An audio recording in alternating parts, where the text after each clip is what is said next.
قرآنی معلومات میں دو سوال ہوں گے. پہلا سوال ہے زمزم نگر حیدرآباد والوں سے. وہ کون سی جگہ تھی جہاں چونٹیاں بکثرت تھیں اور حضرت سلیمان علیہ نبینا علیہ الصلوۃ والسلام اپنے تمام لشکروں کو لے کر وہاں سے گزرے تھے؟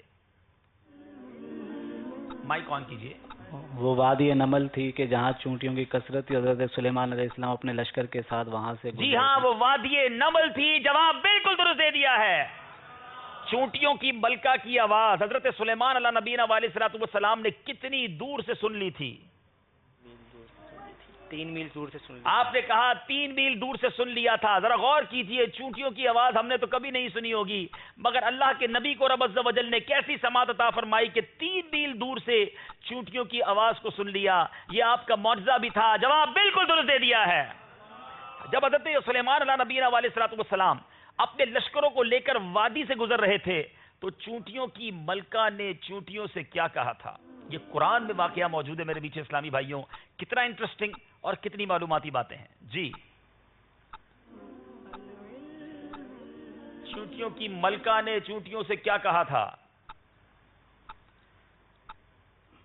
اس نے چونٹیوں میں یہ اعلان کیا تھا کہ تم تمام اپنے بلوں کے اندر گھس جاؤ، کہیں لاشعوری میں ایسا نہ ہو کہ سلیمان علیہ السلام کا لشکر تمہیں کچل ڈالے. چونٹیوں کی ملکہ نے تمام چونٹیوں سے کہا کہ اے چونٹیوں، تم سب اپنے گھروں میں چلی جاؤ، ورنہ حضرت سلیمان علیہ الصلوۃ والسلام اور ان کا لشکر تمہیں بے خبری میں کچل ڈالے گا. جواب درست دے دیا ہے.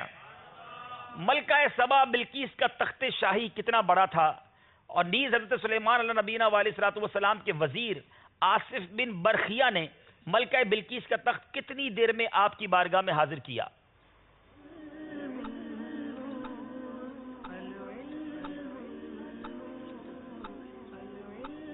یہ وہ کرامت ہے میرے پیچھے اسلامی بھائیوں جس کا تذکرہ قرآن مجید میں موجود ہے. 80 گز لمبا تھا اور 40 گز چوڑا تھا، اور حضرت سلیمان علیہ الصلوۃ والسلام کے وزیر آصف بن برخیہ نے پلک جھپکتے میں ہی آپ کی خدمت میں حاضر کر دیا تھا. یہ تخت بلقیس جو تھا یہ ملک سبا میں موجود تھا. حضرت آصف بن برخیہ اللہ کے نبی نہیں ہیں، اللہ کے ایک نیک برگزیدہ بندے ہیں. قرآن پاک میں اس واقعے کا تذکرہ ہے، یعنی یہ اللہ کے ولی تھے. اور پلک جھپکنے میں تخت کی سائز کیا تھی؟ 80 یارڈز، 80 گز لمبا اور 40 گز چوڑا. یعنی یہ شاید کسی کنٹینر میں بھی نہیں آ سکتا، اتنا بڑا تخت تھا. ہے پانی کا جہاز میں ہی شاید آتا ہو، لیکن پلک جھپکنے میں within a seconds بھی شاید زیادہ ہوگا. یہ تخت ملک سبا سے حضرت سلیمان علیہ الصلوۃ والسلام کے سامنے انہوں نے پیش کر دیا. تو جب قرآن پاک میں کرامتوں کا تذکرہ ہے تو اگر اللہ کے ولیوں کی کرامتیں بیان کی جائیں تو میرا خیال ہے کسی کو کوئی پرابلم نہیں ہونا چاہیے. جواب بالکل درست دے دیا ہے. سبحان اللہ.